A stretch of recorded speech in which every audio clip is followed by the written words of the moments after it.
369 এর একটা ফর্মুলা আছে, জানবে ইউনিভার্সের। যে কোনো প্রেয়ার সকালে 3 বার, দুপুরে 6 বার এবং রাত্রে 9 বার, এটাকে আমরা এক রকমের ম্যানিফেস্টেশনের টেকনিক হিসেবেও কিন্তু কাজে লাগাতে পারি।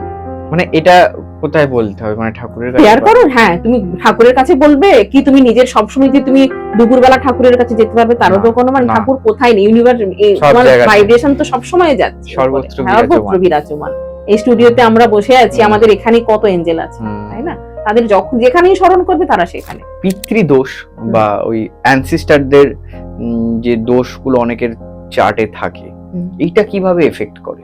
সাংঘাতিক রকমের অ্যানসেস্ট্রাল কার্মা। আমরা দেখো, আমরা মানে পিতৃপুরুষের যখন প্রপার্টি পাই, মানে সেটা তো আমরা এনজয় করি, কার্মাটাও কিন্তু দুঃখের সঙ্গে হলেও আমাদের মানে এফেক্ট করে, এবং মানে সেক্ষেত্রে মানুষের দুর্বিষহ হয়ে যায় জীবনগুলো, এবং ঘুরে ফিরে গিয়ে কোথাও না কোথাও তাদের ওই ব্যাপারগুলোকে যখন ওই পিএলআর এর মাধ্যমেই ব্যাপারগুলো আসে, সেটা অ্যানসেস্ট্রাল হবে তারা কিন্তু ভেবে আসে না যে অ্যানসেস্ট্রাল কোনো কর্মার কারণে এই যে সাফারিংটা আসছে সেটা এমন মানে নাও হতে পারে, মানে ভেবে আসে না, তাদের কোনো আগের থেকে সেরকম কিছু থাকে না, কিন্তু ঘটনা এসে দাঁড়ায় ওই রকম যে পিতৃপুরুষের কোনো ভুলের কারণে আজ তাদের এত বড় সাফারিং চলছে।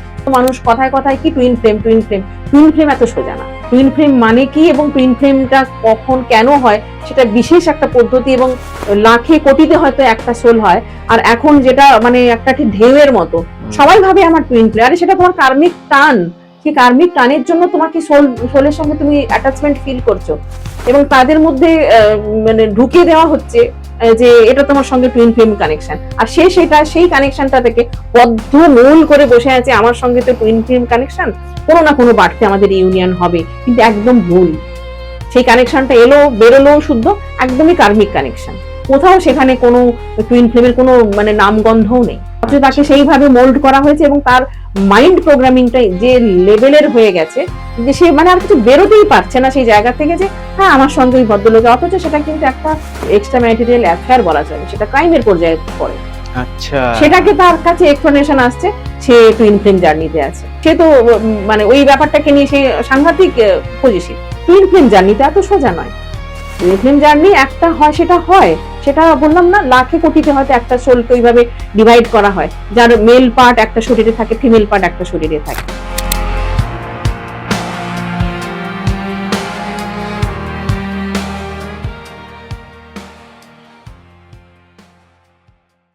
গোসাই ঠাকুরের আড্ডায় আপনাদের আরো একবার স্বাগত। আপনারা জানেন গোসাই ঠাকুর প্রত্যেক সপ্তাহে নতুন নতুন অতিথির সাথে নতুন নতুন বিষয় নিয়ে আসে আপনাদের সামনে। আজকে আমরা যাকে পেয়েছি গোসাই ঠাকুরের আড্ডায়, তিনি কিন্তু আমাদের সাথে আগে একবার আড্ডা দিয়ে গেছেন, তার এপিসোডটি আপনারা খুব পছন্দ করেছেন, তাই আজকে আরো একবার গোসাই ঠাকুরের আড্ডায় ঋতু ভৌমিক। ম্যাম, ওয়েলকাম টু গোসাই ঠাকুরের আড্ডা। থ্যাংক ইউ ভাই। কেমন আছেন বলুন? খুব ভালো। আজকে যে প্রশ্নটা দিয়ে আমরা আজকের এপিসোডটা শুরু করব সেটা হচ্ছে, আমাদের অনেকের অ্যাস্ট্রোলজিক্যাল চার্টে অনেক যোগ থাকে বা অনেক সাইন থাকে, এগুলোর সাথে কি পিএলআর কোনোভাবে কানেক্টেড? মানে পিএলআর করে কি এটাকে বার করা যায় যে এই সাইনগুলো কোথা থেকে আমাদের চার্টে এলো? হ্যাঁ, একদম বার করা যায়, কারণ এই রকমই একটা কেস আমার কাছে যখন এলো, তো এটা অবশ্যই আমার মানে আমি জানি ব্যাপারটা ঠিক, কিন্তু একটা প্রুভ করার ব্যাপার থাকে তো, যে এই ব্যাপারগুলো ডিসক্লোজ কিভাবে হবে। তো মেয়েটা খুবই মিষ্টি মেয়ে, তো এলো আমার কাছে পিএলআর করতে, এবং গেল খুব সুন্দরভাবে গেছে, এবং খুব ডিভাইন সোল অবশ্যই, এবং এই বাড়তে অবশ্যই অনেক কিছু নিয়ে এসছে যেগুলো ওর অ্যাজ এ হার্ডেল এসছে ঠিকই, কিন্তু ওগুলোকে আরো ম্যাচিওর করে তুলবে, তার একটা মাধ্যম মাত্র। কারণ তোমার জীবনে যদি সবকিছুই খুব স্মুথলি আসে না, তুমি ম্যাচিওর হবে না, তুমি খাবে দাবে মানে নর্মাল একটা জীবন কাটাবে, তারপরে অ্যাজ ইউজুয়াল চলে যাবে, তোমার আর কোন লার্নিং আর কিছু কমপ্লিট হবে না। তো আমাদের বারবার আসার মেন কারণটা তো লার্নিং। যার জীবনে জানবে যত হার্ডেল আছে সে তত ম্যাচিওর হচ্ছে, তার বারবার টেস্ট নিচ্ছে ইউনিভার্স, এবং মানে যখন ওই টেস্টের পর নিজেকে দেখবে একটা স্টেপ এগিয়ে গেছে সে। তো এটাই হচ্ছে জীবনের মানে চলাটা, ওই জন্য ভেঙে পড়ার কিছু নেই। হার্ডেল আসছে ঠিকই, একটু শক্তভাবে হ্যান্ডেল করলে বা একটু শক্ত থেকে সেটাকে যদি আমরা একটু রাস্তা খুঁজি, তো অনেক রাস্তা বেরিয়ে যায়। তারই একটা মাধ্যম যদি বলি, সেটা হচ্ছে আমাদের এই পিএলআর থেরাপি। আচ্ছা, হ্যাঁ, তো যাতে ওই মেয়েটার যখন আমি সেশনটা শুরু করলাম, তো প্রথমে ও আমি ওর নাম একটা কোট করে বলি। ওই সময় ওর যে নামটা ছিল, তো এই বাড়তে নাম তো আমরা বলবো না, কি শরীরে আছে কি নামে আছে, তো ওই সময় ওর নাম ছিল আরুধি। এবং প্রথম যখন ওকে দেখছে, ও নিজেকে একদম সুন্দর একটা ফর্সা সুন্দর মেয়ে, একটা বাসন্তী রঙের শাড়ি, একদম সুন্দর চেহারা। এই বাড়তেও যথেষ্ট সুন্দর, গায়ে রং একদম ঠিকরে পড়ছে, খুব সুন্দর, এমনিতে নর্মাল ভালোই একদম।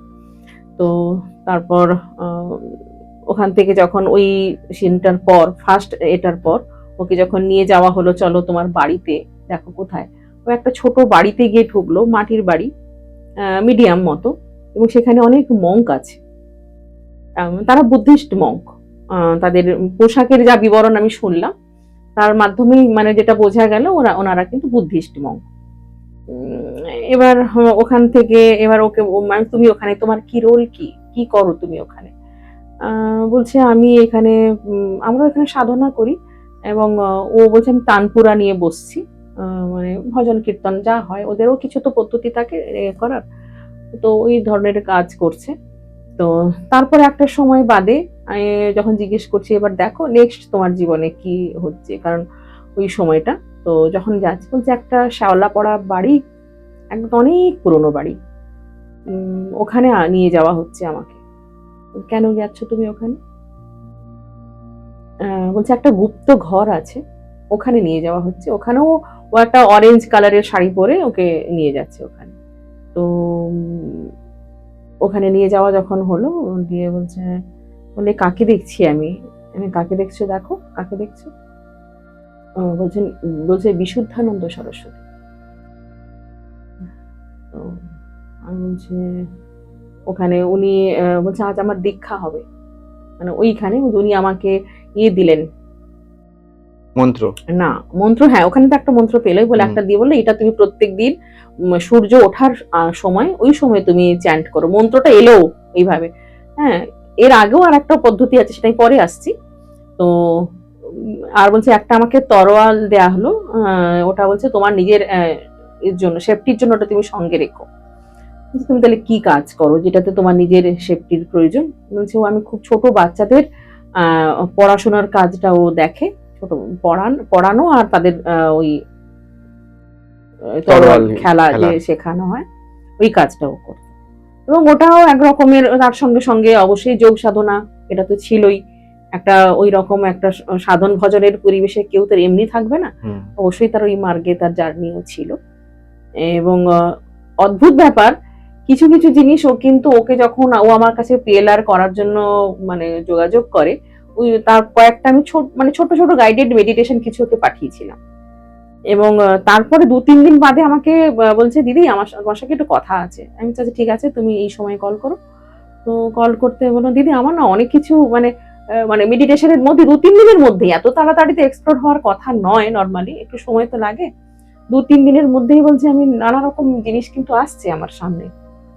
ওই মানে ভীষণটাও এসেছিল যে একটা কয়েকজন সাধুকে দেখছি, তাদের ছোট ছোট ক্লিপস, এত ডিটেইলে তো আসবে না যখন মেডিটেশনের মাধ্যমে কিছু জিনিস এক্সপ্লোর হয়। তো আমি বললাম তোমার পাস্ট লাইফ কিছু ভীষণ আসছে, ওইভাবেই এলো। এবং ওই একই রকম মোটামুটি ও কানেক্ট হতে পারছে তখন, যে ওই যে আমি মেডিটেশনের মাধ্যমে যে জিনিসগুলো এসেছিল আর এখন ডিটেইলে গিয়ে দেখছে।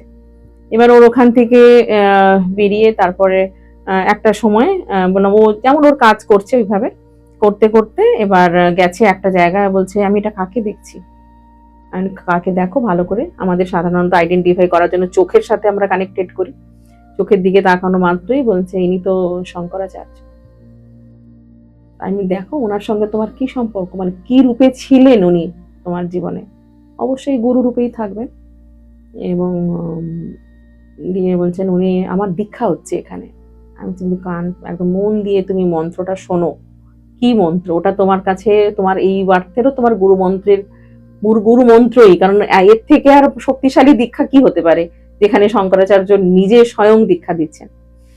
তো ওইভাবে আমি ওই মন্ত্রটা শোনো, এবং কমান্ড ওখানেই দিলাম যে ওটা তোমাকে বলতে হবে না, কারণ যেহেতু তোমার ওটা গুরু মন্ত্র, কিন্তু তোমার ঠিক মনে থাকবে। এবং অদ্ভুত ভাবে সেশনের পর যখন ওকে আমি বের করলাম, বের করে যখন জিজ্ঞেস করছি তোমার ওই মন্ত্রটা মনে আছে তো, আমার প্রথম প্রশ্নটা ওটাই ছিল, কারণ ওটা হারিয়ে গেলে ওর লস। হ্যাঁ, আর আমি ওই সময় আমার মনে হয় ওই ওই মন্ত্রটা শোনার অধিকার আমার নেই। হ্যাঁ, তো আমি বললাম ওটা তুমি মনে করে আর লিখে নাও প্রয়োজন হলে। বলছে হ্যাঁ দিদি মনে আছে, কারণ কমান্ডটা ওই সময় ওভাবেই দেওয়া হয়েছিল যে তুমি বলছো না কিন্তু তুমি মনে রাখছো। এবং বারবার বারবার 2-3 বার যখন কমান্ডটা দিলাম ও ঠিকঠাক মনেই ছিল। আমি ওটা লিখে রেখো ঠাকুরের সিংহাসনে কোথাও, যেন কখনো ভুলে না যাও, এটা তোমার জীবনের একটা পরম প্রাপ্তি।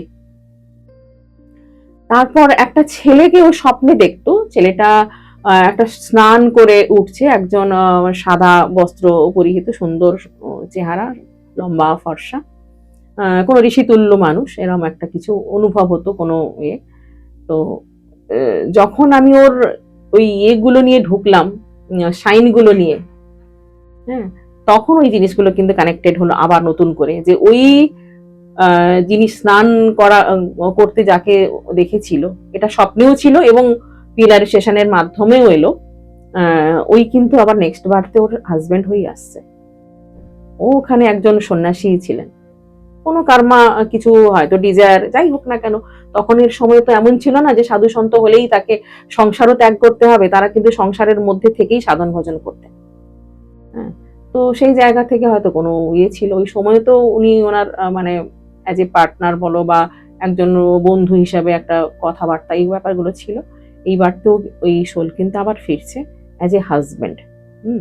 কিন্তু একটা সময় অনেকগুলো যে ওই সাইনগুলো বললে, তুমি যে প্রশ্নটা করলে যে অ্যাস্ট্রোলজির সঙ্গে যে কিভাবে কানেক্টেড হয়, যখন ওই ইয়েগুলো দোষগুলো নিয়ে যখন ইয়ে করছি, গিটটা খোলার চেষ্টা করছি, এক একটা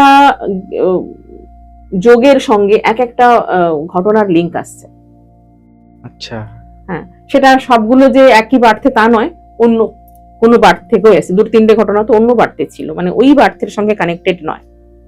আচ্ছা, মানে অন্য বার্থ দেখা যায়, অন্য বার্থ দেখা যায়। হ্যাঁ, এবার তোমার সমস্যা অনুসারে তো কমান্ড দেওয়া হচ্ছে, এবং সে গিয়ে কোথায় ঢুকবে, তার গিট যেখানে আছে ও সেখানেই ঢুকবে, অন্য কোথাও কিন্তু ঢুকবে না। এবং ওটা একদম মানে শিওর ও ঢুকছে, মানে ওখানে কিছু গল্প আছে ওই বার্থে, জাস্ট ওখানেই জাম্প করে ঢুকবে।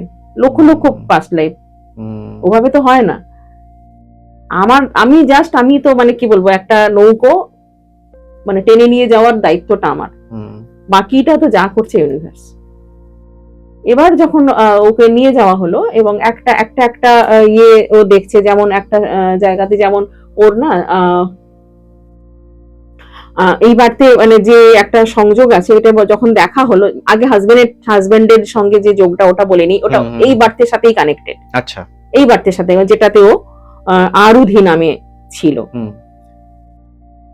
ও নেক্সট 2044 এবং 44 থেকে 2046 পর্যন্ত একটা যোগ ওর জীবনে আছে, এবং ওই 2.5 বছর একটা 46 এর মাঝামাঝি এরকম সময় পর্যন্ত মারাত্মক একটা, ওকে অ্যাস্ট্রোলজার বলেওছে যে ওই সময় হয় তোমার ডিভোর্স হবে, না হলে তোমার হাজবেন্ডের মানে চলেও যেতে পারে তোমার জীবন থেকে, মৃত্যু হতে পারে, কি হবে সেটা জানা নেই। এবং সেই যোগেও দেখা গেল যে ওর মানে হাজবেন্ডের ওপরেই আসবে সেই কার্সটা, ওর কোনো না কোন ওই বার্থের কিছু একটা কর্মা এমন ইয়ে ছিল, একটা বাচ্চা চুরি করা হয়েছিল কোনো বার্থে, সব ওই বার্থেও সাত দিয়ে একটা চেহারা আমরা দেখছি, আরো তো অনেক জার্নি আছে সেখানে। ও কিন্তু মানে রাজি নয়, কিন্তু ওর হাজবেন্ড সেই বার্থে এই হাজবেন্ড ছিল। একটা জন্মে সে সন্ন্যাসী, তার মানে তার আগের জন্মে যে সাধু হবে এমন তো কোনো কথা নেই, তারও জার্নি আছে ইন্ডিভিজুয়াল। এবং ওর কোনো সন্তান ছিল না, একটা বাচ্চাকে নিয়ে আসে, মানে চুরি করেই নিয়ে আসা হয়। তখন ও বলছে যে এটা তো ঠিক নয়, তুমি অন্য একজন মায়ের কোল থেকে তুমি এভাবে তো বাচ্চা তুমি নিয়ে আসতে পারো না। এবার কি হয়, বলছে মানে মানলো না ওর হাজবেন্ড, এবং ওকে টেক কেয়ার করছে, এবং একটা সময় গিয়ে কোনো একটু মিস্টেকলি কোনো একটা ভুল হয়, মানে ওই ক্যারেক্টার আরুধি নয়, অন্য একটা বার্থের কথা বলছি আমি। 2.5 বছর বয়সে বাচ্চাটা মারা যায়, 2.5-3 বছর বয়সে একটা, মানে ওর সেই থেকে ওর একটা ইয়ে হয়, বাচ্চাটা চুরির যে দায় বা যে কর্মা কার্স এবং তার সঙ্গে সঙ্গে ওই যে বাচ্চাটাকে কিন্তু ও সেইভাবে মানে যে কোনো কারণেই হোক বাচ্চাটা তো নষ্টই হয়ে গেল। সেই যে কার্মাটা ক্রিয়েট হয়ে গেছে, ওই 2.5 বছরের একটা সাংঘাতিক একটা স্ট্রাগল আছে। আচ্ছা, এবং ওই ওই এটা ওর হাজবেন্ডের উপরে কেন আসবে, কার্মাটা কিন্তু ওর হাজবেন্ডের হাতেই হয়েছিল।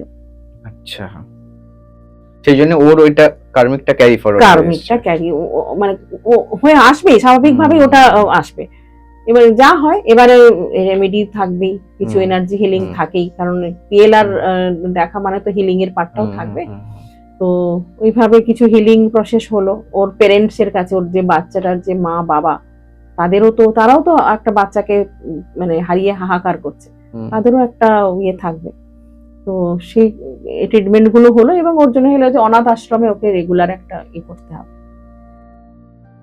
কার্মাকে কার্মা দিয়েই ব্যালেন্স করতে হবে। অনাথ আশ্রমে ওকে রেগুলার বেসিসে একটা কিছু ডোনেট করা, যাতায়াত করা বা তাদের একটু মানে কিছু দেয়া, এরকম করতেই হবে ওকে। আচ্ছা, তার মানে এটা যেরকম পাস্টও হচ্ছে, তার মানে ফিউচারেও জার্নিটা হচ্ছে। ফিউচারে জার্নি তোমার কখন ক্লোজ হবে? তুমি যদি পাস্টটাকে রিকভারি করার জন্য আমাদের প্রেজেন্ট কার্মাটা যদি আমরা ঠিকঠাক করি, তাহলে সেটা আর ক্যারি ফরওয়ার্ড হবে না। আচ্ছা আচ্ছা, তারপর কি হলো? সেটা কমে যাবে। আমি এটা বলতে পারি তোমাকে যে ধরো তোমার একটা মস্ত কিছু বড় ক্ষতি হওয়ার ছিল, সেটা কিন্তু ডেনসিটিটা কমে যাবে। আচ্ছা, মানে পাওয়ারটা কমিয়ে দেওয়া যায়, একদম মানে জিরো করা যাবে না। কারণ কি, অলরেডি এটা ফিক্সড প্রারব্ধকে তুমি কখনো জিরো করতে পারবে না, তার ডেনসিটিটা কমাতে পারবে। আর এই হিলিং মোডালিটিজ এর মাধ্যমে আমি যদি বলি আমি ভাই জিরো হয়ে যাবে, তা নয়, হবে না। তুমি পেন তো পেয়েছো, জিরো কি করে হবে? একটা তুমি কমন জিনিস ভেবে দেখো, আমার কাছে যখন ক্লায়েন্ট আসছে, সে তো তার সাফারিংটা নিয়েই আসছে, সে তো আমার কাছে গল্প করার জন্য আসছে না। তো অলরেডি সে কিন্তু সাফারিং করছে এই প্রবলেমটার মধ্যে দিয়ে যাচ্ছে বলেই সে কিন্তু এই প্রসেসের মধ্যে ঢুকছে। তো অলরেডি রানিং স্টার্টিংটা হয়ে গেছে। তো আমি জিরো করলাম কি করে? ঠিক, এবারে কি ওর কার্মা নিজে করবে, করে ব্যালেন্স হবে ধীরে ধীরে। একসঙ্গে হবে না, এমন কোনো ভাবার কারণ নেই আজ আমি সেশন নিলাম, কাল আমার জীবনে বিশাল কিছু মিরাকেল হয়ে যাবে। নো, সময় দাও। ওইটা যখন 7th ডাইমেনশনে যখন কাজগুলো হচ্ছে আমাদের, তারপরে এই 3D ওয়ার্ল্ডে তার এফেক্টটা আসতে একটু সময় তো লাগবে, ধীরে ধীরে ডেনসিটিটা কম হবে। ঠিক। আচ্ছা, তারপর কি হলো? তারপরে ওর ওই যে বললাম, হ্যাঁ কিছু রেমেডি এসছে, ওইভাবে করতে হবে।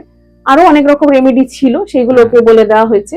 এবারে ইউনিভার্সে বলছে যে হ্যাঁ এগুলো করো, খানিকটা হয়ে যাবে, লাঘব হবে। এবারে দেখো, ওর অনেক রকম রিলেশনশিপেও সমস্যা ছিল, ওই সময়গুলোতে এসছে এবং তারা কোনো না কোনো ভাবে ওকে কিন্তু পেন দিয়ে বেরিয়ে গেছে। সেক্ষেত্রেও একই জিনিস, মানে ওইভাবে একটা কার্মা ছিল যেটা ও ডিনাই করে এসছে, সেটা ওকে এখন এই জিনিসটা ওকে ফেরত দিয়ে গেল। এবং তারা ওই একই সোল, মানে ও নিজেই কানেক্ট হচ্ছে যে ওরা এসে এই কাজের জন্য আমাকে ফেরত দিয়ে গেল, কারণ ও ডিনাই করে এসেছিল একটা সময়, ওকে ডিনাই করে তারা বেরিয়ে গেল। কার্মা এইভাবেই ব্যালেন্স হবে, তুমি যেটা করে আসবে তোমাকে জাস্ট সেটা ফেরত পেতে হবে। ইন্টারেস্ট থাকতে পারে তার সঙ্গে, সময়ের সঙ্গে সঙ্গে ইন্টারেস্ট তো থাকে। আচ্ছা, একজন সাধারণ মানুষ এই পিএলআর কেন করবে? একজন সাধারণ মানুষ পিএলআর করবে তার সমস্যাগুলো বোঝার জন্য, তার জার্নিটাকে বোঝার জন্য, যে এই সমস্যাগুলো আমার জীবনে কেন এসছে সেটা যদি সে বুঝতে পারে, তার মানে তার কি প্যাটার্নটা সে বুঝতে পারবে যে আমি মানে এই কাজের ফলস্বরূপ আমাকে এই ফল মানে এখন রেজাল্টটা এটা পাচ্ছি আমরা। তাহলে সেই জায়গাটা তার রেকটিফাই হবে। কখনো সে ভুলেও ওই ভুল কাজটা করবে যে আমি ওইভাবে কাউকে ঠকানো বা মিথ্যাচার করা, হ্যাঁ, বা অন্য কোনো রকম ভাবে করা, এগুলো করবে কি? করবে না তো। আচ্ছা, ধরুন কেউ তার পরের লাইফটা জানতে চাইছে, মানে সে এখন একটা স্টেবল জায়গাতে আছে, সে এটা জানতে চাইছে যে আমার আগামীতে কোনো সমস্যা আসবে কিনা বা আমার চলার পথটা ঠিক হবে কিনা, সেক্ষেত্রে কি পিএলআর হেল্প করে? হ্যাঁ, করতেই পারে, কিন্তু সাধারণত ওভাবে কেউ আসেও না, কারণ সমস্যায় না পড়লে কেউ আসবে না। কারণ এমনি আমার হাসতে খেলতে একদম সুন্দর জীবন চলছে, কেন মানুষ টেনে টেনে আসবে? এবং তারা যারা আসে তারা ব্যঙ্গ বিদ্রুপ করার জন্য আসে, তাদের হয়তো আচ্ছা। বিলিফ সিস্টেমে কোথাও কিছু আছে, তো একটু দেখে আসি, বাজিয়ে আসি কি হচ্ছে ব্যাপারটা কি। ব্যাপারটা। হ্যাঁ ঠিক। আচ্ছা, আমি দেখেছি অনেক সময়, এটা আপনারাও দেখেছেন, অনেকে নিউজে আসে, 30 বছর 40 বছর জেল খাটার পর হুম দেখা গেল, বা যাবজ্জীবন জেল খাটার পর দেখা গেল বেকসুর খালাস হয়ে গেল, হুম মানে কোনো কারণ নেই জেল খাটার। হুম এটা কি কোথাও প্রারব্ধে থাকে, মানে একদম কানেকশন কি একদম আছে এটার কানেকশন সাথে? থাকে, একদমই এই যে তোমাকে একটা এই এতক্ষণ ধরে যার কথাগুলো বললাম, আরুধি হ্যাঁ। যে ক্যারেক্টারটা এলো, এরও কিন্তু কোনো একটা পাস্ট লাইফে ওর যখন একটা টাইম ছিল, অকারণ মানে কোনো রকম কারণ ছাড়াই ওকে 3 মাস জেল কাস্টডিতে থাকতে হয়েছিল, কোনো রকম কারণ ছাড়া। মানে একদম তুমি যদি দেখো ওটাকে অ্যানালিসিস করলে মানে প্রশ্নই ওঠে না এর জন্য কোনো রকম নিজের কোনো দোষও খুঁজে পাবে না যে ইন্ডিভিজুয়ালি যদি কিছু করা হয়, কিন্তু সিচুয়েশন এমন ক্রিয়েট হয়ে গেছে ওকে ওটা সাফারিংটা নিতে হয়েছে। তো সেক্ষেত্রে ও কোনো না কোনো ভাবে ওর পূর্বপুরুষের সই জাল করে তার সম্পত্তি ইয়ে করে নিয়েছিল, তার অভিশাপ ছিল, সেই কার্স, সেই অভিশাপের কারণে কিন্তু এই বাড়তে একই রকম সিচুয়েশন ক্রিয়েট হলো। তার দোষ নাই থাকতে পারে, কিন্তু কার্মা ফেরত পেতে হলো। আচ্ছা, অনেক সময় আমরা দেখি যে এই পিতৃদোষ বা ওই অ্যানসিস্টারদের যে দোষগুলো অনেকের চার্টে থাকে, এইটা কিভাবে এফেক্ট করে? সাংঘাতিক রকম এফেক্ট করে অ্যানসেস্ট্রাল কার্মা। আমরা দেখো আমরা মানে পিতৃপুরুষের যখন প্রপার্টি পাই, মানে সেটা তো আমরা এনজয় করি, কার্মাটাও কিন্তু দুঃখের সঙ্গে হলেও আমাদের মানে এফেক্ট করে, সাংঘাতিক রকম এফেক্ট করে। এবং মানে সেক্ষেত্রে মানুষের দুর্বিষহ হয়ে যায় জীবনগুলো। হ্যাঁ, এবং ঘুরে ফিরে গিয়ে কোথাও না কোথাও তাদের ওই ব্যাপারগুলোকে যখন ওই পিএলআর এর মাধ্যমেই ব্যাপারগুলো আসে, সেটা অ্যানসেস্ট্রাল হবে তারা কিন্তু ভেবে আসে না।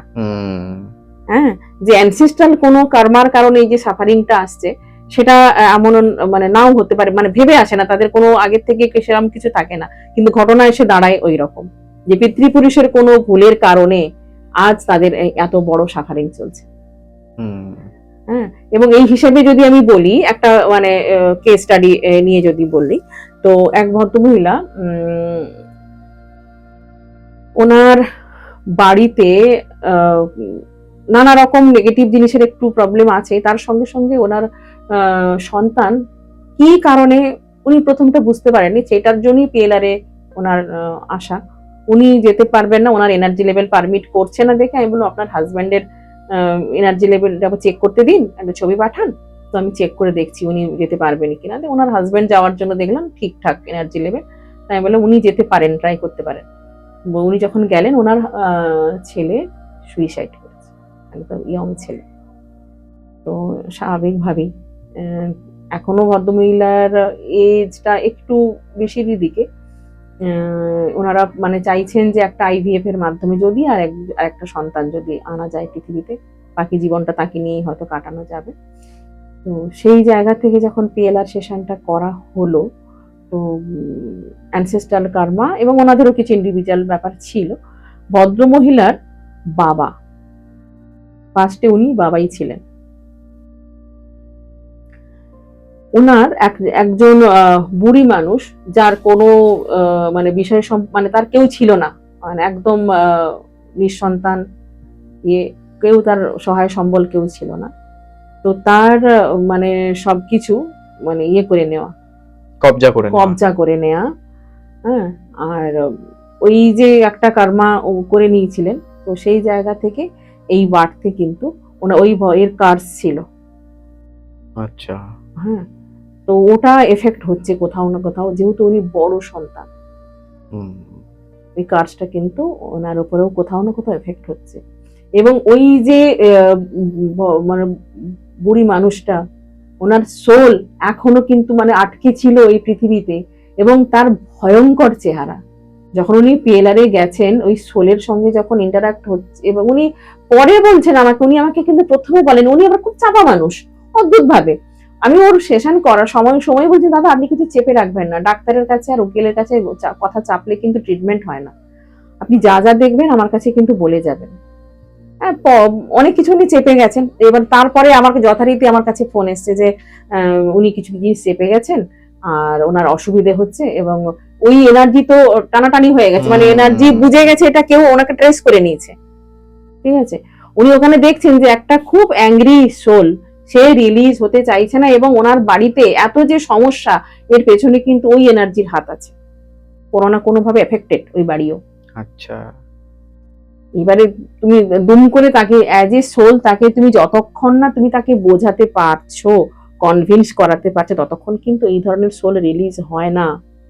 এবং সে রীতিমতো নাম নিয়ে বলছে, এবং যখন অ্যাজ এ সোল যে ট্রিটমেন্ট গুলো হয়, ক্ষমা চাওয়ানো হচ্ছে, প্যাসিভ ওই ওই ওদেরকেও তো কল করতে হচ্ছে অ্যাজ এনার্জি বডি, ওরাও আসছে, মানে ওই ভদ্রমহিলার বাবা, এবং একটা অদ্ভুত নাম নিল, ওই নামে কিন্তু কেউ, আমি তো চিনি না, আমার তো চেনার কথাই নয়, ওনারাও চেনেন না। বলছে অবনীকে ডাক, অবনী না, ক্ষমা মানে অবনী না এলে হবে, অবনী নামে কেউ ছিল যে ওনার নায়েব রূপে ছিল। আচ্ছা, কারণ দুজনে যোগ সাজসে কাজ হয়েছে, তো অবনীকেও চাই। এবং অদ্ভুত ভাবে অবনী নামে যখন কল করা হলো না, একজন এলেন একজন ওই স্টেজে, এবং এসে উনি ক্ষমাও চাইলেন।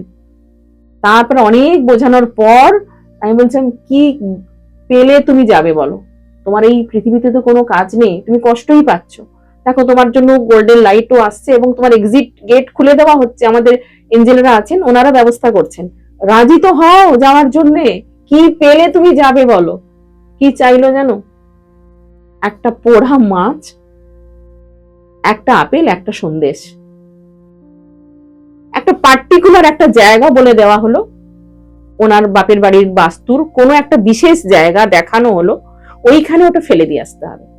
এবং সেশনটা হওয়ার পর উনি কিন্তু বারবার ওই একটা শ্যাডো, মানে যেটা আগে ছিল না, যেখানে ওনার অফিস, এখানে সিসিটিভি ক্যামেরা আছে, উনি ছবিটা এনে ওনার স্ত্রীকেও দেখাচ্ছেন যে দেখো একটা শ্যাডো, একটা লাঠি নিয়ে একটা যেন শ্যাডোর মতো বারবার একটা কিছু যাতায়াত করছে।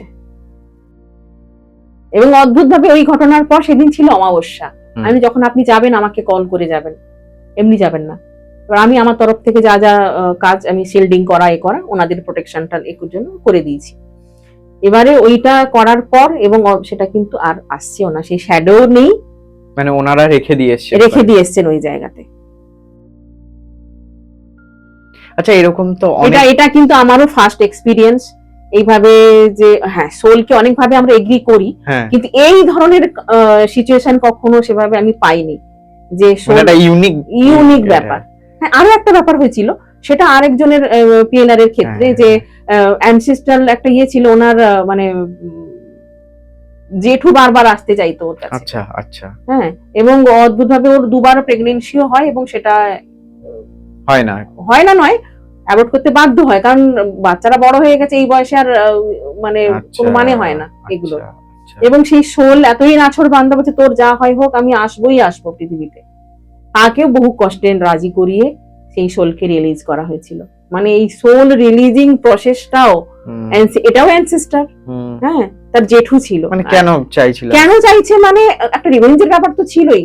ও আচ্ছা, একটা রিভেঞ্জের ব্যাপার ছিলই, কোনো না কোনো ভাবে রাগ ছিল, কিন্তু কোনো মানে ছাড়াই রাগ, অন্য কোনো বার্থের কানেকশন পাওয়া গেল একটা, যেখানে মানে ছিল একটা হালকা কারণ ছিল, কিন্তু এতটাও রিজিট হওয়ার মতো কারণ ছিল না। কিন্তু এই বলে না, সোল কিভাবে তুমি নিচ্ছ এনার্জিটা, বলেন, তোমাকে ধরো আমি একটা কথা বললাম, তোমার নেয়ার কাছে তো তার মিনিং দাঁড়ায় না, ঠিক, হয়তো তোমাকে আমি হার্ট করতে চাইনি, কিন্তু তুমি হয়ে গেছো।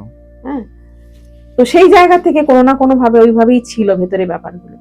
তো সে রিজিট, আমি আসবো, তোর মাধ্যমেই আসবো, তোর যা হয় হোক, জাস্ট এইভাবে বলছেন, তোর যা হয় হোক, আমি তোর মাধ্যমেই আসবো। বহু কষ্টে, মানে অনেক রকম ভাবে রেমেডি গুলো দেখো, আমি বললাম না কিভাবে রেমেডি আসবে আমরা জানি না। এবং ওর ক্ষেত্রে যখন এলো যে 369 এর একটা ফর্মুলা আছে, জানবে ইউনিভার্সের, যে কোনো প্রেয়ার সকালে 3 বার, দুপুরে 6 বার, এবং রাত্রে 9 বার, এটাকে আমরা এক রকমের ম্যানিফেস্টেশনের টেকনিক হিসেবেও কিন্তু কাজে লাগাতে পারি। আচ্ছা, মানে কি রকম আমাদের দর্শকদের যদি একটু বলেন। হ্যাঁ, এটা আমি বলে নিই, তারপরে এই প্রসঙ্গটা আসে। হ্যাঁ, তুমি আমাকে একটু ধরিয়ে দাও, তাহলে সুবিধা হবে। 369 এর ওই ফর্মুলাতে ক্লিনজিংটা করা হলো। এটা কিন্তু আমার গাইডেন্স নয় ভাই, এটা ডিভাইনের গাইডেন্স ছিল, যে এইভাবে করবে 369 প্রসেসে। এবং ও জানে না, আমাকে বলছে ম্যাম 369 প্রসেসটা কি। আমি তখন বললাম যে এইভাবে, আমার তখন ইনটিউশন এসে গেছে যে ওটা কিভাবে হতে পারে। তো সেইভাবে করার পর কিন্তু সোল, একাধিক সোল রিলিজ হলো ওখান থেকে। শুধু ওনার মানে যে জেঠু ছিলেন তা নয়, তার সঙ্গে সঙ্গে সোল কখনো জানবে কোনো মানে একটা অনেক দিনের পুরো বাড়িতে না কখনো জানবে একটা সোল থাকে না। সে আমরা যেমন একটা মানে গোষ্ঠী পছন্দ করি, বেশি দিন একা থাকতে সংসারে মানুষ সে ভালো লাগে না, সন্ন্যাসীদের কথা আলাদা, তারা তো অন্য মার্গের, তাদের কথা আলাদা। সংসারী মানুষদের কিন্তু একা বেশিক্ষণ থাকতে পারে না, লোনলি লাগে। সোলদেরও তাই, যখন একা থাকে যারা আরো আটকে থাকা সোল সব ডেকে ডেকে সব বন্ধু বান্ধব জুটিয়ে নেয় সব। ওইভাবে একদম গ্রুপ অফ সোল ওখানেও থাকে তারা, যারা রিলিজ হয়নি। কারণ ওই এক্সিট গেটটা তো সবসময় খুলবে না, একবার খুলে গেছে যখন তোমার একটা সময় বাদে যখন এঞ্জেলরা নিতে আসেন, তো মানে যার কর্মা অনুসারে যে ভালো কর্মা করে তার জন্য দেবদূত, ওই দেবদূতেরই রূপ বদলে যখন খারাপ কর্মা থাকে তখন সে যমদূত হয়ে যায়। কারণ এটাও এক্সপিরিয়েন্স করা হয়ে গেছে, যখন এঞ্জেলদের এক এক সময় দেখা যায় যে যখন খারাপ কর্মা থাকে এঞ্জেলদের রূপ কিন্তু আলাদা, একটু ক্রুয়েল, মানে অন্যরকম রূপ, যাকে আমরা যমদূত বলতে পারি। হ্যাঁ, আর যখন ভালো কর্মা থাকে তখন অবশ্যই একদম দেবদূতই আসে, সুন্দর রূপ ধরে, যাকে আমরা এঞ্জেল বলি। হ্যাঁ, ওই যখন ওই ধরনের এঞ্জেলদের এনার্জি নিতে পারা যায় না, খুব অন্যরকম রাগী অদ্ভুত চেহারা, মানে স্বাভাবিকভাবে বুঝতেই পারছো যমদূতই বলবো তাকে আমরা। ঠিক। আচ্ছা, এবার ওই 369 এর যেটা ফর্মুলা, যেটাকে আমরা ম্যানিফেস্টেশনের একটা কিন্তু খুব ভালো টেকনিক।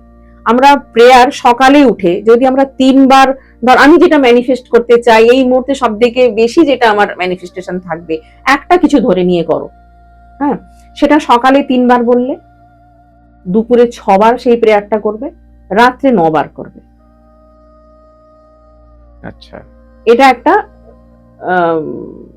খুব ভালো একটা টেকনিক। মানে এটা কোথায় বলতে হবে, মানে ঠাকুরের কাছে প্রেয়ার করো? হ্যাঁ, তুমি ঠাকুরের কাছে বলবে কি, তুমি নিজের সবসময় যে তুমি দুপুরবেলা ঠাকুরের কাছে যেতে পারবে তারও তো কোনো মানে, ঠাকুর কোথায় নেই, ইউনিভার্স তোমার ভাইব্রেশন তো সবসময় যাচ্ছে, সর্বত্র বিরাজমান, কোথায় নেই। এই স্টুডিওতে আমরা বসে আছি, আমাদের এখানে কত এঞ্জেল আছে, তাই না? তাদের যখন যেখানেই স্মরণ করবে তারা সেখানে।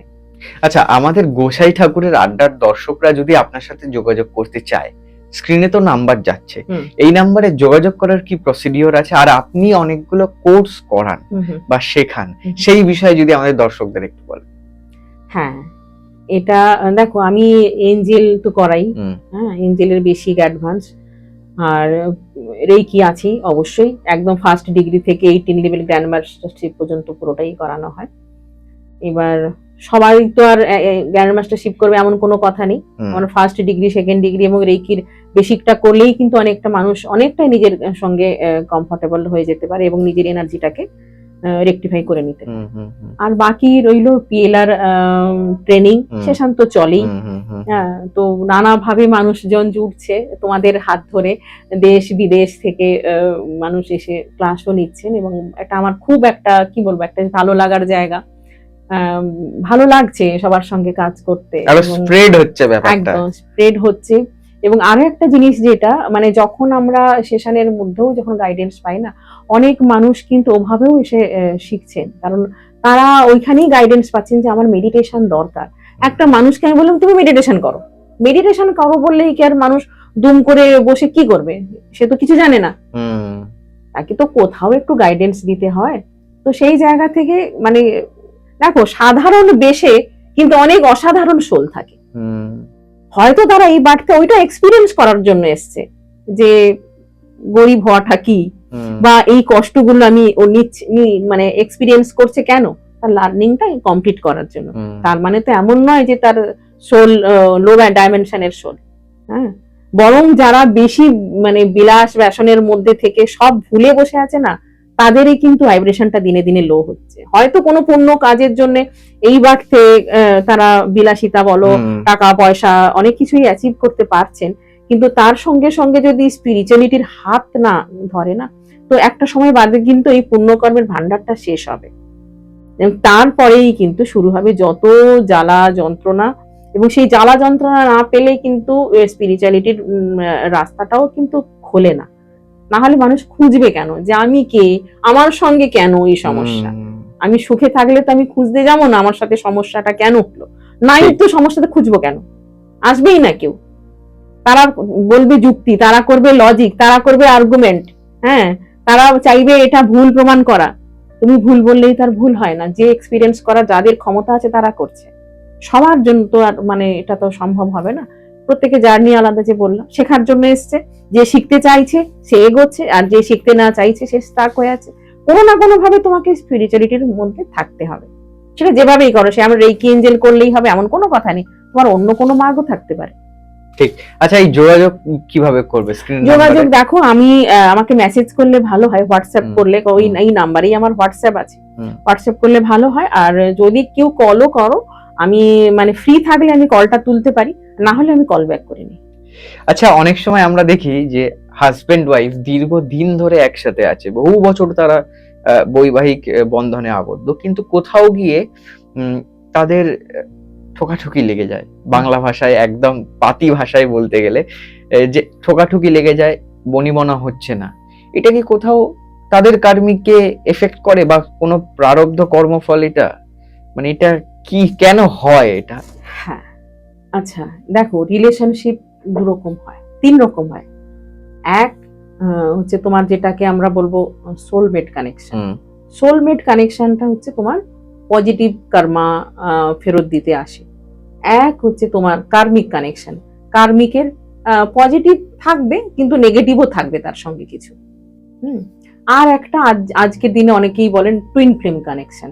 টুইন ফ্লেমটা নিয়ে আমি বলবো, আমাকে একটু পরে ধরিয়ে দিও ভাই, কারণ টুইন ফ্লেমটা নিয়ে একটা সাংঘাতিক একটা হয়েছিল, মানে সিচুয়েশন হয়েছিল, যেটা আমাকে এই কিছুদিন আগে কেসটা হ্যান্ডেল করতে হলো। এটা একদমই টুইন ফ্লেম ছিল না, কিন্তু একটা সেই মতো মানুষ কথায় কথায় কি টুইন ফ্লেম টুইন ফ্লেম।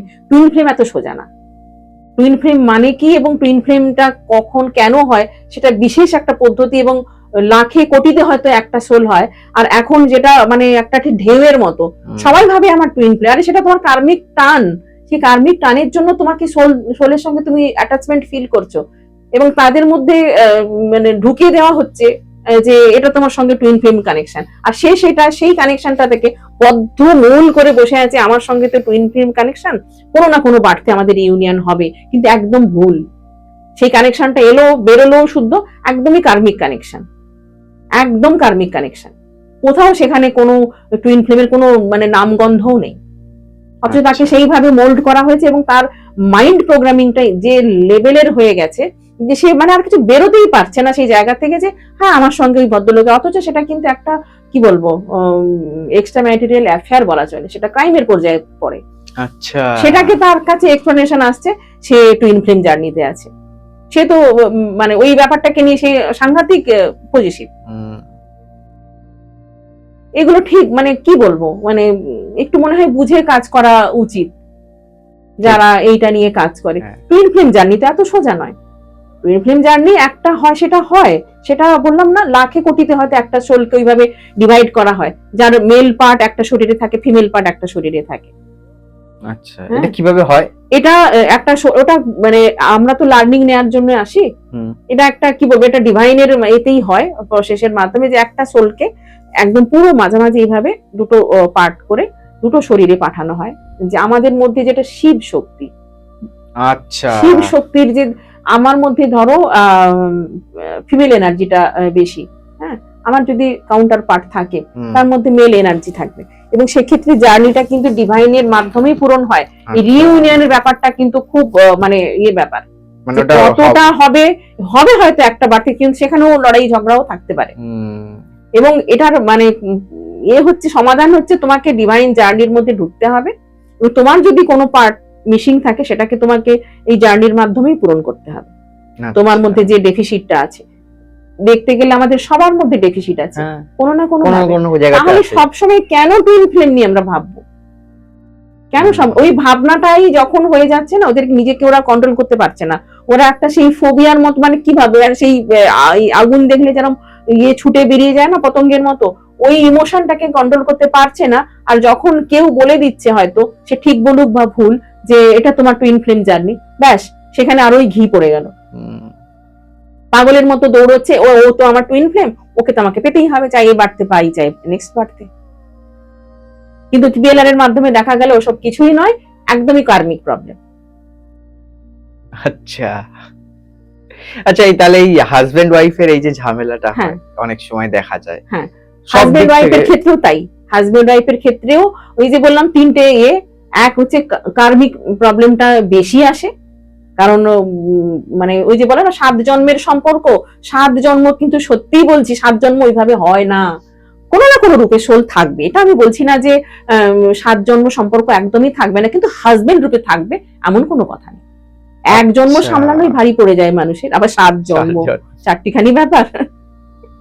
আচ্ছা, আমরা দেখেছি অনেক সময় অনেক মানুষ জন্ম দাগ নিয়ে জন্মায়, এটাও ওটা জন্ম দাগ। এই যে বললাম তোমাকে, এখানে এক ছোট্ট ঘটনা বলে দিই, তাহলে তোমার বুঝতে সুবিধা হবে। এই যে কার্মিক, এই যে ব্যাপারটা বললাম, একদম হ্যাঁ, এক ভদ্রমহিলা এলেন, তো হাজবেন্ডের সঙ্গে কিন্তু ওনার সম্পর্ক মানে অসম্ভব ডমিনেটিং মানুষ। মানে সকালে যদি টিফিনটাও একটু দেরি করে হয়, উনি আর খাবেন না সেদিন, সারাদিন রাগ করে, মানে কোনো না কোনো ভাবে স্ত্রীকে প্রেসারে রাখা। এবং মানে কোয়ালিফিকেশন যদি দেখো, ভদ্রমহিলা কিন্তু একজন লয়ার, ওকালতি পাশ করা, কিন্তু সেভাবে উনি প্র্যাকটিস করে উঠতে পারেননি। কেন? সেও কিন্তু ভদ্রলোকের চাপে, ভদ্রলোকও লয়ার একজন, তিনি কিন্তু উনি সুযোগই দেননি স্ত্রীকে কোনোভাবে কাজ করার। স্ত্রী কাজ করলে উনি ডমিনেট করতে পারবেন না। মেয়েদের ফিনান্সিয়াল ব্যাপারটা স্ট্রং হওয়াটা খুব প্রয়োজন আজকের দিনে, যদি সুস্থভাবে মাথা তুলে বাঁচতে হয়, তাহলে কোথাও হয়তো এই ডমিনেটিং ব্যাপারগুলোকে ওভারকাম করা যায়। এবং এখন কি শেষ বয়সে এসে কিন্তু ওনার জীবনে একটাই জিনিস বেঁচে আছে, যেটা হচ্ছে ফ্রাস্ট্রেশন। ওনার মনে হচ্ছে আমার সারাটা জীবন আমি কি করলাম, সারা জীবন করলাম, ঠিক কথা, আমি সারা জীবন ডমিনেটই হয়ে গেলাম। আর এখন এই মুহূর্তে মানে যখন গাইডেন্স আছে, টু মাচ লেট কথাটা এলো। স্বাভাবিক, তুমি এখন ঘুরে দাঁড়াতে চাইছো, কিন্তু এই চাওয়াটা যদি আর কিছু বছর আগে হতো, তাহলে তোমার জার্নিটাও কমপ্লিট হতো। এই যে জার্নি, এই বললাম শব্দটা, আমরা শিখতে আসি, ওনার লার্নিং ছিল, উনি নেননি, সেটা ওনার মর্জি। লার্নিংটা তো প্রয়োজন ছিল, এই বার্তা কিন্তু ওনার ওইভাবেই গেল, ডমিনেটিং হতে হতে উনি এত পড়াশোনা করেও আলটিমেট রেজাল্ট কি? জিরো, নেটফল জিরো। হ্যাঁ, তাহলে পরে কি হলো লাভ? পড়াশোনা করে তুমি, আর সব থেকে বড় কথা, তুমি যদি হ্যাপি থাকতে, কারো কিছু বলার নেই, চলো ঠিক আছে, হ্যাপি মানে কোনো কষ্টের কারণ থেকেই তো আমার কাছে আসা।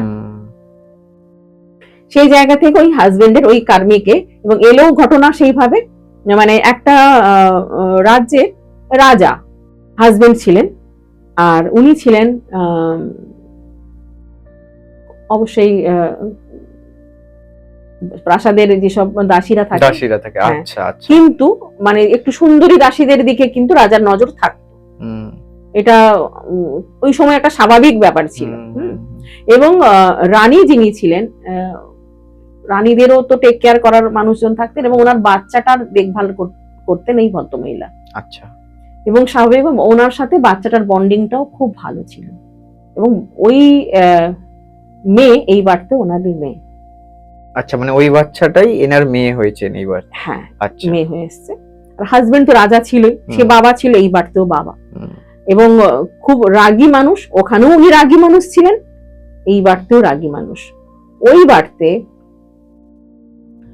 ওনার মেয়ে কারো একটা সঙ্গে সম্পর্ক হয়, এবং তাকে রাজা তার পছন্দ মতো না হলে সে যা কিছু করতে পারে, সেইভাবেই ছেলেটাকে প্রাসাদ থেকে তুলে নিচে ফেলে দেওয়া হয়, ছুঁড়ে ফেলে দেওয়া হয়। এবং মেয়েটা, সেই বাড়তে ছিল গরিব ছেলে, এই বাড়তেও মেয়েটা, মানে ওনার এই বাড়তে যিনি মেয়ে, ও তো এই বাড়তেও মেয়ে ছিল। এবং মেয়েটা কিন্তু মানে খুবই হয়, মানে হাহাকার করা, কান্না, বা ভেঙে পড়ে না, মেয়েটা মনে হয় সুইসাইড করে, ঠিক, মেয়েটা সুইসাইড করে ওই বাড়তে। এই বাড়তেও কিন্তু আবার ওর মেয়ে হয়ে এসছে। দেখো কিরম কারমা, তোমাকে শিখতেই হবে, লার্নিং তোমাকে নিতে হবে। তুমি এই বাড়তে নাও, চাই 4টে বাড়তে লাগাও, কিছু করার নেই। এই বাড়তেও বাবা ওই, মেয়ে একই। হ্যাঁ, এবং ভদ্রমহিলা মানে ওনার যিনি মেয়ে, এই বাড়তেও যাকে পছন্দ করে, সেও ওই সোল যাকে ছুঁড়ে ফেলে দেওয়া হয়েছিল। এই বাড়তে এসছে সেই মুসলিম সম্প্রদায়, এরা একদম কট্টর ব্রাহ্মণ, বাড়িতে নারায়ণ সেবা চলে রোজ। এই সম্পর্ক মা বাবা মেনে নিতে পারছে না, কিন্তু ওই যে জার্নি, বাবার ওই যে রাগ, ওই যে ফেলে দেওয়া, ছুঁড়ে ফেলে দেওয়া, এই বাড়তে এত বড় চ্যালেঞ্জ হয়ে এসছে। আবার মেয়ে রিজিট, যে মানে অলরেডি মানে সেই 2018 থেকে রিলেশন, বুঝতেই পারছো, একদম ম্যাচিওর রিলেশন। শুধু একটা ভালো চাকরির অপেক্ষায় আছে, যথেষ্ট পড়াশোনায় ভালো, মানে ভালো ভালো এর জন্য চেষ্টা করে যাচ্ছে, যে যেদিন চাকরি পেয়ে যাবে সেদিন তো আর ওকে কেউ আটকাতে পারবে না, শুধু অপেক্ষায় আছে। বাবা কিন্তু রিজিড, মানে প্রাণ থাকতে ওই সম্পর্ক সে মেনে নেবে না। গতবারও হয়নি, এবারেও আরো কঠিন হয়ে এসছে। রাজার কাছে যদি সত্যিকারের ছেলেটার কোয়ালিটি থাকতো ভালো, তুমি তো তাকে একটা রাজ্য দিয়ে বা কিছু করেও, তাকে অনেকেই তো করে যে একটা ভালো ছেলে পেলে, এরকম ঘটনাও কিন্তু আগেকার দিনে ছিল। একদম একদম। তো মানুষের গুণের পূজা হওয়া উচিত।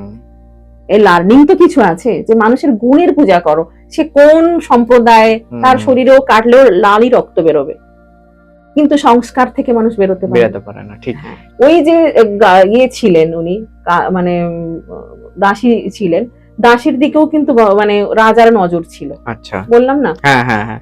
এবং উনি মা হিসেবে ছেলেটাকে, মানে মেয়েকে মানুষ করতে মায়ের মতো করে মা হয়ে এলো, এবং উনি দাসী ছিলেন এবং নজর ছিল, তো সেই জন্য ওই কানেকশন থেকে উনি কিন্তু এখনো সেই দেখতে গেলে সেই দাসীর এনার্জিতেই সারা জীবন সার্ভই করে গেলেন। আর উনি সেই রাজার এনার্জিতে সারা জীবন মেজাজ করেই গেলেন।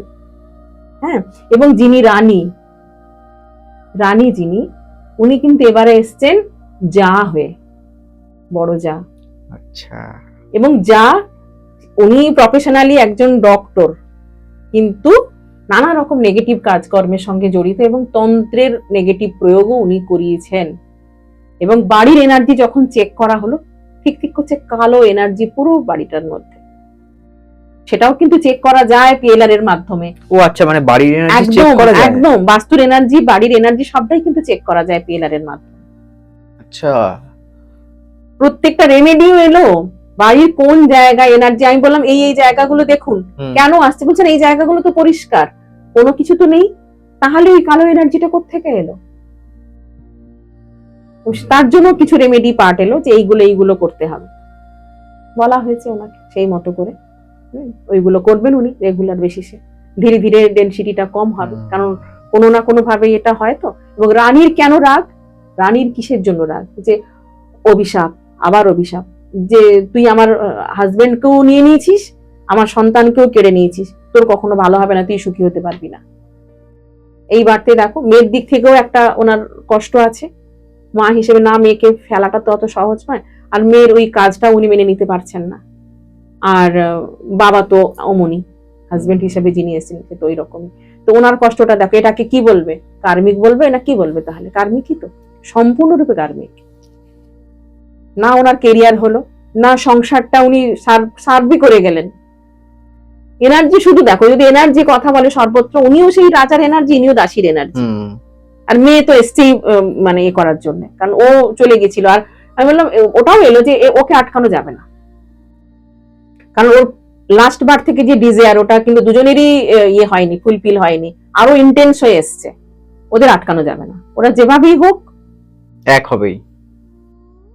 তাই এই জন্মে ওর মা বলছে ঠিক আছে, এই জন্মে না হোক, আগের জন্মে আরো কঠিন হয়ে আসবে। ভাবলেন কি করে, আরো কঠিন ভাবে দাঁড়াবে সামনে এসে। কি বলবো? তারপর জন্মদাগ, হ্যাঁ, জন্মদাগ যদি বলো, এক ভদ্রলোক এলেন, যার মেয়ের গলাতে এবং পায়ে একটা এরকম চাকা চাকা একটা দাগ, মাঝে মাঝে ওগুলো খুব প্রমিনেন্ট হয়, আবার মাঝে মাঝে হালকা হয়ে যায়। তো এবারে ওনারও অনেক অসুখ আছে, সেইগুলো দেখতে গিয়ে ফিজিক্যাল লেভেলেও কিন্তু অনেক অসুখের ট্রিটমেন্ট কিন্তু পিএলআর এর মাধ্যমে কিন্তু করা হয়, ফিজিক্যাল লেভেলে অনেক ট্রিটমেন্ট।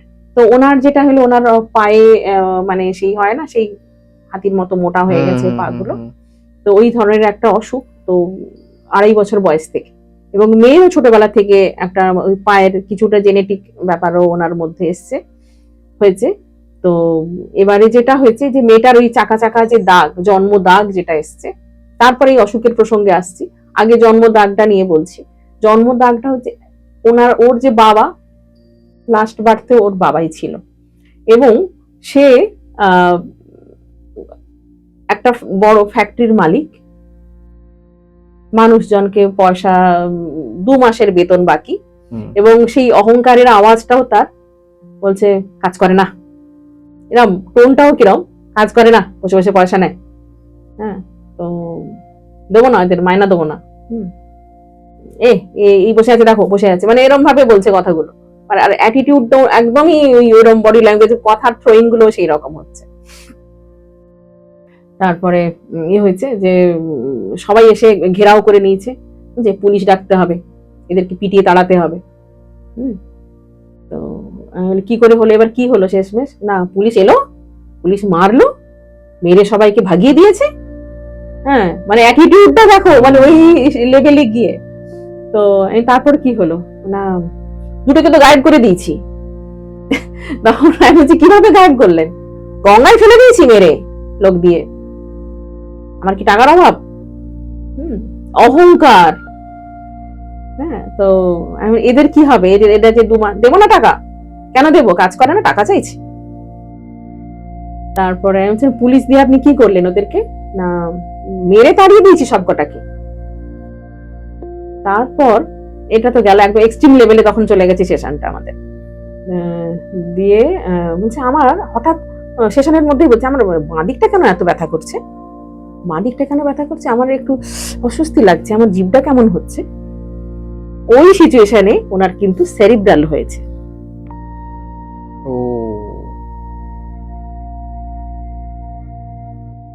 তখন তার আগেই আমি বলছি, আমাকে ঘেরাও করে রাখা আছে, ওরা আমাকে অভিশাপ দিচ্ছে। কি অভিশাপ দিচ্ছে? বলছে দেখবি তোর চলার ক্ষমতা চলে যাবে। চলার ক্ষমতা চলে যাবে তো কি হয়েছে, আমার কাছে গাড়ি আছে, আমি গাড়িতে করে যাব। এবং ওই যে 20-30 জন মানুষ একটা ফ্যাক্টরিতে এমপ্লয়ি ছিল, তার মধ্যে 4 জন সুইসাইড করলো, 2 জনকে উনি মেরে গায়েব করে দিলেন। বাকি সব সোলকে যখন মানে এক জায়গায় করা হলো, তারা তো ক্ষমাটা করলোই, কিন্তু এই 6 জন কিন্তু ক্ষমা করেনি। অনেক রিকোয়েস্ট করার পরও কিন্তু ক্ষমা পাওয়া গেল না। বলছে কিছু করার নেই, মানে ওরা ক্ষমা না করলে কর্মাও হবে না, মানে ওটা ওর সাথেই থাকবে না, ওনার সঙ্গেই থাকবে, কিছু করার নেই। এবং ওরা বলছে অপঘাতে মরবি, অপঘাতে মরবি। এত কার্স, এত মানুষের অভিশাপ যাবে কোথায়? অভিশাপটা যে খুব বাজে জিনিস না, অভিশাপ হায় ভীষণ লাগে। এবং সেক্ষেত্রে যখন জেনুইন কারণ আছে, এবং ওই মানে যারা দুটো ছেলেকে যে মেরে ভাসিয়ে দিয়েছিল, তাদের মা বাবারও কার্স আছে, তাদের মা বাবারও সাংঘাতিক অভিশাপ আছে। ঠিক। আমাদের সময় একদম শেষের দিকে, তবে শেষ করার আগে যে প্রশ্নটা আপনাকে করব, অফ ক্যামেরা আমরা একটা বিষয় নিয়ে আলোচনা করছিলাম, সেটা হচ্ছে জ্ঞানগঞ্জের এক্সপেরিয়েন্স। এই বিষয়টা দিয়ে আজকের এপিসোডটা শেষ করব। একদম ভালো সময়, ভালো বলেছো, কারণ এত সংসারের এই কিচমিচ এটা করার পর একটু ডিভাইন এক্সপিরিয়েন্স হওয়া আমাদের সবার জন্য, মনও সবার শান্ত হবে, এবং একটা ভালো লাগার অনুভূতি নিয়েই আমরা হয়তো সবাই নিজেদের আবার জায়গায় ফিরবো। তো এক ভদ্রলোক, তার যেমন হয় সেশনের মাধ্যমেই কিন্তু হয়েছিল ব্যাপারটা। আচ্ছা। হ্যাঁ, আর এবং হঠাৎই এরকম কোনো আমি কমান্ডো দেইনি তুমি জ্ঞানগঞ্জে যাও, কারণ আমাদের অ্যাস্ট্রাল ট্রাভেল বলে একটা সেশন হয়, যাতে কিন্তু আমরা এনার্জিক্যালি নানা জায়গাতে আমরা কিন্তু ফ্লোট করতে পারি। হ্যাঁ, তো সেটা তো আলাদা সেশন, কিন্তু ওনাকে আমি অ্যাস্ট্রাল ট্রাভেল করাতে নিয়ে যাইনি, ওনাকে ওনার নর্মাল কিছু সমস্যার মাধ্যমেই নিয়ে যাওয়া হয়েছে। তো উনি কিন্তু দেখেন একটা মানে রাজস্থানের ওই ধরনের কোনো জায়গাতে উনি একজন রাজা হিসাবে, খুব ভালো রাজা যাকে বলে, খুব ভালো রাজা, মানে দেশপ্রেমী রাজা, দেশ অন্তপ্রাণ, এবং দেশের সঙ্গে দেশকে বাঁচানো। সেই সময় পাঠানদের আক্রমণ হতো আমাদের দেশে, তো নানা রকম বহিঃশত্রুর আক্রমণ হতো। তো ওই সময়ের উনি মানে জার্নি ছিল ওনার, এবং যুদ্ধ করতে করতে এবং নানা রকম ভাবে বহিঃশত্রুর হাত থেকে মানে দেশকে বাঁচানো, দেশের কিভাবে ভালো হবে, এইগুলো করতে করতে ওনার লাইফটা গেছে। এবং একটা সময় যখন অ্যাজ এ সোল আমরা নিয়ে আসি, কানেক্ট করাই ডিভাইন এনার্জির সঙ্গে, তো যখন আমি মানে ওই সময় কমান্ড দেওয়া মাত্রই উনি বলছেন যে একটা অদ্ভুত জায়গায় এসে আমি ঢুকলাম। আমি বলছি হ্যাঁ দেখ, কত তো লোক আছে, হয়তো উনি গেছেন, ওনার কার্মা তো ভালোই দেখতে পাচ্ছি, মানে এই বাড়তে হয়তো ওনার কোনো গিফট ছিল, সেটা ইউনিভার্স পাঠাচ্ছে ওনাকে। আমি দেখুন কেমন, কি দেখছেন? অনেক সন্ন্যাসী, সবাই ধ্যানে ব্যস্ত। আমি জায়গাটা কোথায়? না হিমালয়ের ওপরেই হবে কোথাও একটা এমন একটা জায়গা। উম, তো আমার তখন ইনটিউশন আসা শুরু হয়ে গেছে যে উনি কোথায় আছেন। আমি বলছি কাকে কাকে দেখছেন? বলছেন কাকে দেখছি বলুন তো, অদ্ভুত জায়গায় নিয়ে এলেন তো আপনি আমাকে, নেতাজি সুভাষচন্দ্র বোস। তখন আমি বললাম আচ্ছা আর কাকে দেখছেন? মহাবতার বাবাজি। আর কাকে দেখছেন? লাহিড়ী বাবা। মানে এইরকম হায়ার ডাইমেনশনের সোল সবাই। এবং আমি বললাম যে এদের সবাই কাছ থেকে ব্লেসিংস নিন, আপনার পরম সৌভাগ্য যে আপনার ওই ভালো কাজের গিফট হিসাবে হয়তো এটা আপনার প্রাপ্য ছিল, তাই আপনাকে ডিভাইন ওখানে নিয়ে গেছে। আমি তো আপনাকে কামান্ড দিয়ে কিছু নিয়ে যাইনি, আমি গেছি যে এর দেখো তোমার এই এর কোথায় তোমার ওই রুট কজ কোথায় আছে। তো সেই জায়গা থেকে উনি জাম্প করে ঢুকলেন একদম জ্ঞানগঞ্জের ওই ইয়েতে। আমি বললাম দেখুন জায়গাটা কোথায়, নাম আপনি দেখুন বুঝতে পারবেন, আপনার মানে একদম জ্ঞানগঞ্জ লেখা আসছে। আচ্ছা, হ্যাঁ। তো উনি বলছে আমাকে বেশিক্ষণ এলাও ওনাকে করা হয়নি, স্বাভাবিকভাবে এত হাই ভাইব্রেশনের জায়গাতে উনি নিতে পারবেন, কারণ ওনার পরের দিন সকাল পর্যন্ত ওনার ট্রমা চলছে যে আমি কি দেখলাম, কোথায় গেলাম আমি, মানে মানে নিজেকে নিজে বিশ্বাস করতে পারছেন না। 3-4 মিনিট বলছে ওনারা বলছেন আমাকে মেডিটেশন করো ওখানে বসে। তো ওখানে বসে উনি খানিকক্ষণ, আমি ওখানে বসুন ওই এনার্জিটাকে রিসিভ করুন, ওই এনার্জি রিসিভ করুন। খানিকক্ষণ বসে তারপরে 3 থেকে 4 মিনিট হার্ডলি, তারপর বলছে আমাকে বলছে এখান থেকে বেরিয়ে যাও, আর এখানে তোমার থাকার নেই। আবার ওখান থেকে ওনাকে বেরিয়ে উনি আবার অন্য বাকি যা যা কাজ ছিল আমাদের ওইদিকে গেলাম। তো একটা অদ্ভুত একটা এক্সপিরিয়েন্স হলো, আমিও ওই এনার্জির সাথে কানেক্টেড হয়ে যা হয় একটা এত মানে হাই ফ্রিকোয়েন্সির যখন সেশন গুলো চলে, তো অদ্ভুত ভাবেই একটা তো ভালো লাগা বা ওই ভাইব্রেশন আমি নিজেও তখন ফিল করি, আমার মানে সব মানে একদম সুন্দরভাবে সব সার্কুলেট হচ্ছে চাকরাগুলো এগুলো, মানে একটা ওই ভাইব্রেশন ফিল তো হয়। অনেক অনেক ধন্যবাদ ম্যাম গোসাই ঠাকুরের আড্ডায় আসার জন্য, এতটা সময় আমাদের দেওয়ার জন্য। আজকের মতন গোসাই ঠাকুরের আড্ডার এই পর্ব এখানেই শেষ করছি। কেমন লাগলো আজকের পর্বটা জানাতে কিন্তু একদম ভুলবেন না। ভালো লাগলে অবশ্যই একটা কমেন্ট করবেন। আর ম্যামের সাথে যারা যোগাযোগ করতে চাইছেন, স্ক্রিনে তো নাম্বার রইলো, ডেসক্রিপশন বক্সেও নাম্বার রইলো। এছাড়া যদি কোথাও বুঝতে অসুবিধা হয় আমাদের অফিসিয়াল নাম্বারে হোয়াটসঅ্যাপ বা ফোন করলে আমরা আপনাকে গাইড করে দেবো। ভালো থাকবেন, সুস্থ থাকবেন আর দেখতে থাকবেন গোসাই ঠাকুরের আড্ডা। নমস্কার।